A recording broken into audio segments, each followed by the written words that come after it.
اجازه میخوام شاعری از کشور هندوستان، دوست بسیار خوبم، آقای دکتر بلرام شکلا، شعری برای حضرت مولا علی گفتن میخوانم.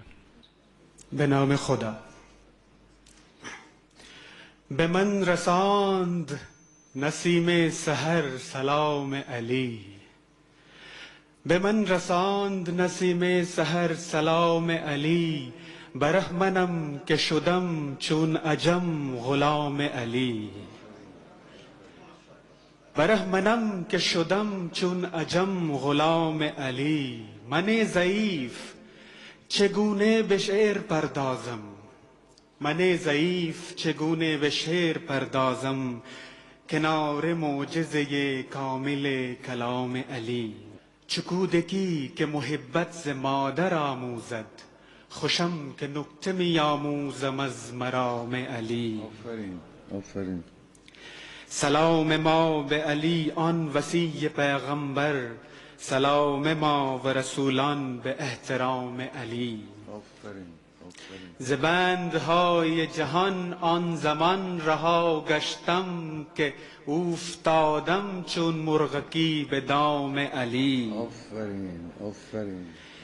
علی علی و علی عالی و علی اعلا، پر است هفت ممالک ز عطر نام علی. آفرین آفرین. مساز بطن خودت را چو گور جانداران، مرا غلام کند این صدا ز کام علی.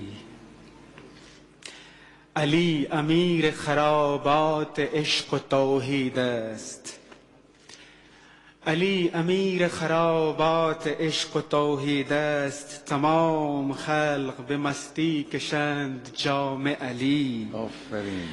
چو نزد حضرت حق سجده کرده است و قیام، بود قیام همه سجده و قیام علی. خوشا که شعر منین بوی بوتراب دهد، خوشا که شعر منین بوی بوتراب دهد، صباح و شام معطر شد از مشام علی. خدا کند که بخوانم چو مردم آزاد، علی امام من است و منم غلام علی. آفرین آفرین. بسیار متشکرم. طیب الله انفاسکم انشاءالله. خیلی خوب بود، خیلی خیلی خوب بود. انشاءالله مشمول کمک و توجه و بزرگوار قرار بگیرید.